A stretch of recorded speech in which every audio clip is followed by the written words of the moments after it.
Hello, welcome to Burlington City Arts Family Art Saturday. I'm Jessie, and today we are going to explore how art can help us express personal identity and offer moments of healing during stressful times. I'm going to demonstrate how you can build a hanging paper bead sculpture that represents ideas of you and your personal strengths. Art helps us understand what's going on in the world and in our lives. Burlington City Arts Fall Exhibition Unprecedented helps us do just that. Unprecedented features the work of 9 Vermont and New England artists. The artists created work that responds to our current times. They express feelings such as hope, sadness, uncertainty, anger, and healing through contemporary art making. Akiko Jackson is a featured artist in the exhibition Unprecedented.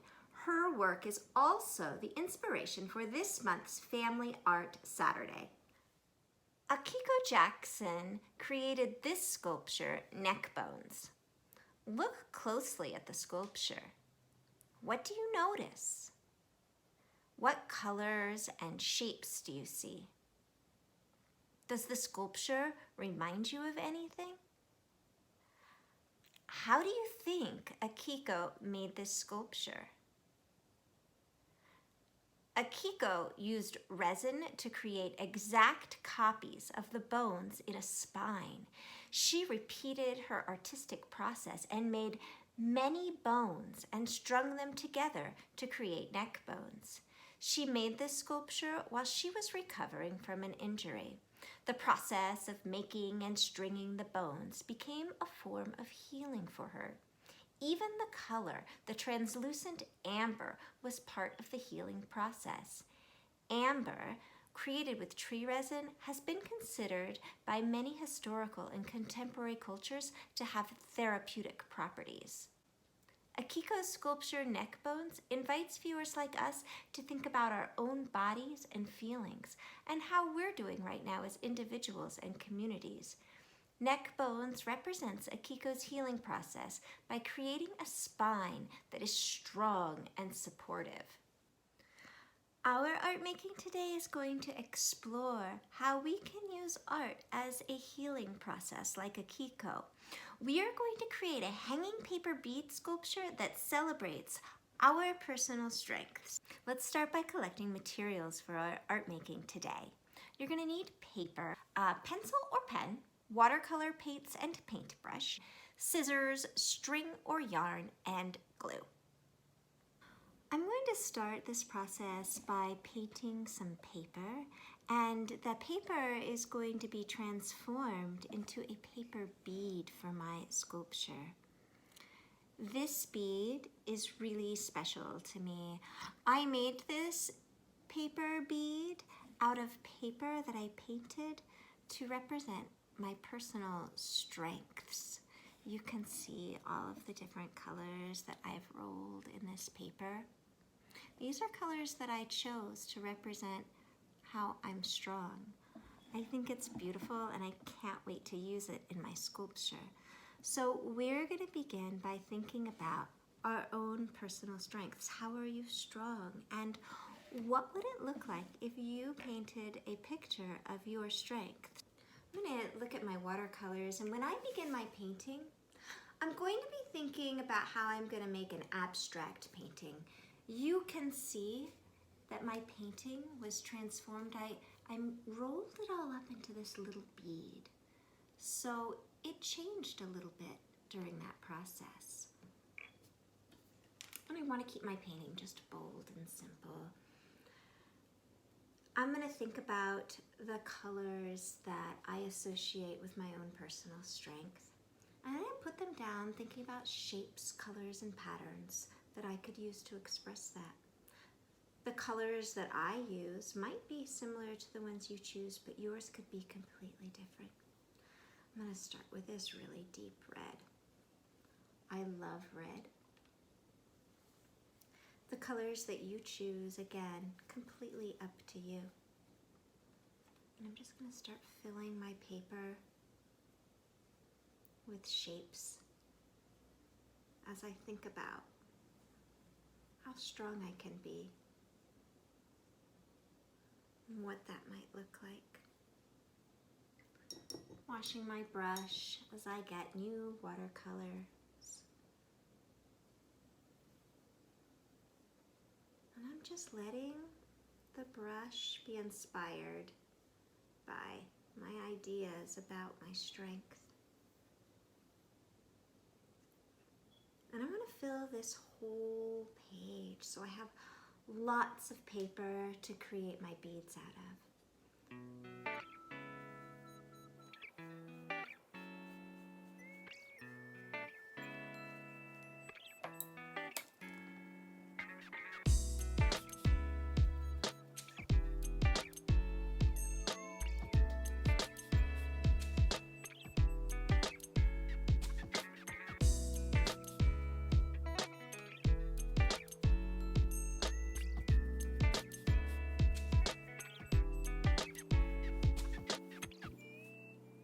Part of the process in Akiko's work was meditation. Watercolors help me find a sense of calm. I love the way they swim across the paper. I also like their really bright colors.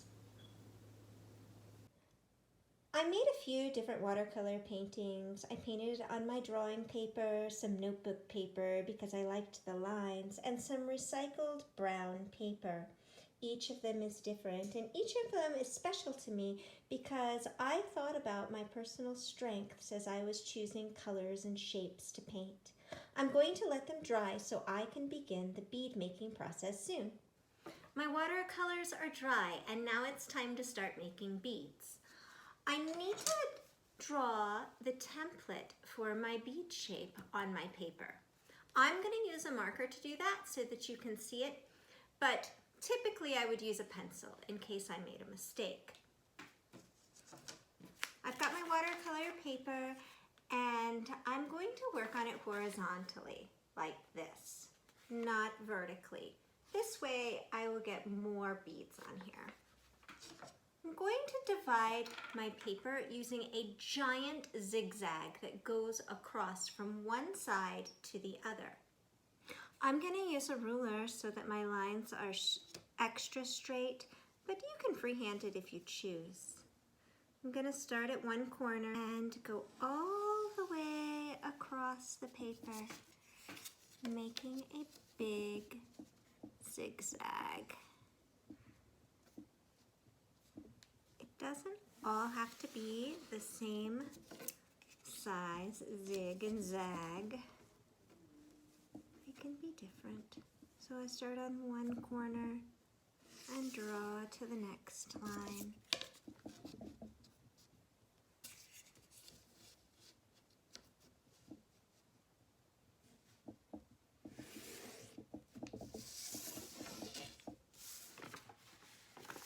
I have a giant zigzag drawn on all of my paper. If you'll notice, this zigzag divides the paper into a lot of triangle shapes, and this is the shape we want for our bead. I'm going to cut along the line of the zigzag, going from one side of the paper to the next. Each time I cut on the line, I'm going to be making a paper triangle. It's really important that I save these paper triangles because this is what I'm going to make my beads out of.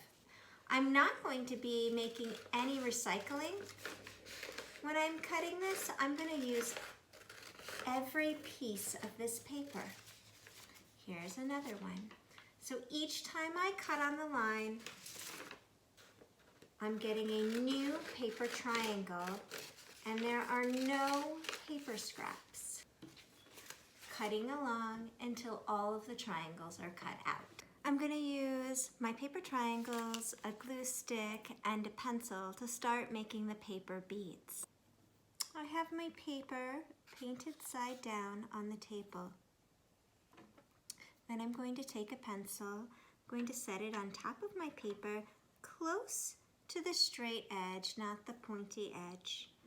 I'm going to fold that straight edge over the paper, just folding it over, and then I'm going to take a glue stick and I'm going to cover all the way up to the tip of my paper with glue.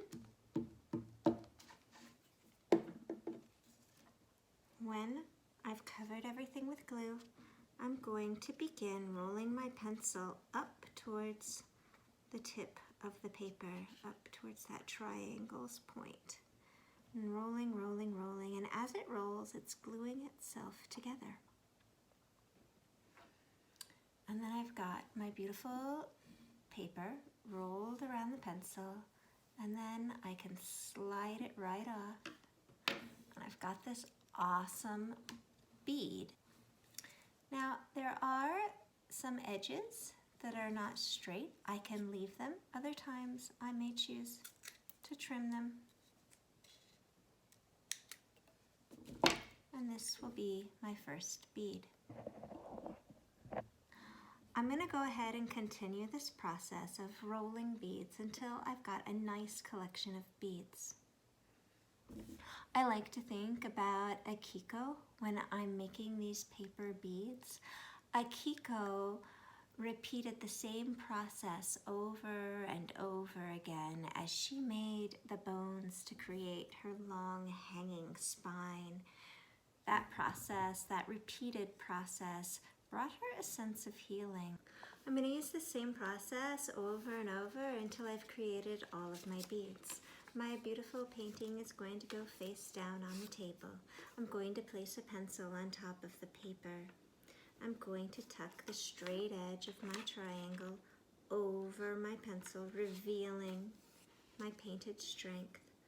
And I'm going to take my glue stick and I'm going to run it up to the very tip of the paper, all the way, covering everything. Then I'm going to roll my pencil towards the triangle tip. The glue will be gluing the paper together as it rolls. Once the tip is tucked in, I'll slide off my bead. Beautiful. If I want a smaller bead, I can take my scissors and cut them into narrower beads. Get your string and some scissors and we'll start to thread our beads together to make a hanging sculpture. I'm going to put my first bead using the center that was rolled around the pencil and slide my string right through that. I want to make sure that my beads don't fall off. So the first bead I'm going to slide on, and then I'm going to make a little knot here at the end. So I have a stopping point. I just did a basic knot.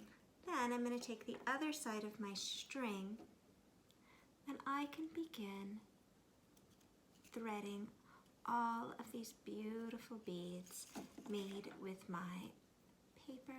I might think about which colors look nice with each other. And I'm going to go ahead and string, and I can make really long strands of beads. I could hang one of these strands up from the ceiling and suspend it like neck bones. I noticed in neck bones there were several strands hung together. I think that looks pretty fantastic.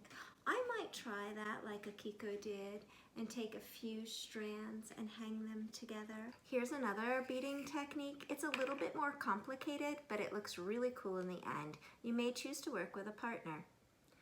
I've got my string. I'm going to choose a bead and I'm going to slide that bead right onto the string. This time, instead of going to the end, I'm going to go to the center of my string, having the two ends meet. So now I've got two tails and one bead in the center. I'm going to string the next bead, going up through with one of my strings. And then I'm going to stop there. I'm not going to pull it all the way. I'm going to take the other tail I have and I'm going to go through the opposite side. So now my bead is threaded and I have two tails and I'm going to pull them as I link my bead, and it goes all the way down and it has a ladder-like quality to it. I'm going to do another one.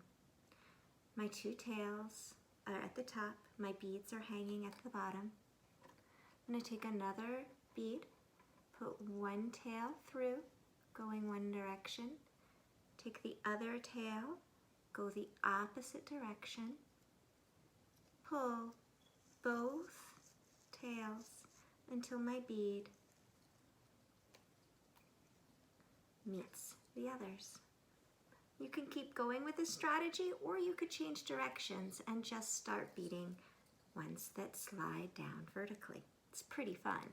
How can you connect your beads to make a sculpture that represents you and your strength? I've been working on a few different sculptures. This one I used both the ladder technique and vertical strands.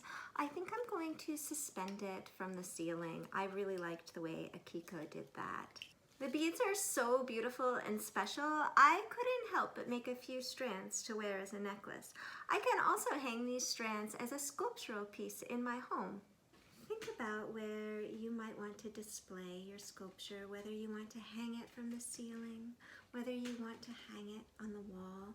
They're very light. You can just use some tape or a small tack to hang these. But where is it that you could see this? And maybe on a day that's a little extra tough, or a day where you need a little extra strength, or just need to be reminded that you're pretty awesome and you are strong. Where could you find this? And could this sculpture be a reminder to you of how strong you are and help you through those tough days? It's been really fun making these suspended sculptures with you today. I know that these are going to help my days be just a little bit better having this new piece of art in my life.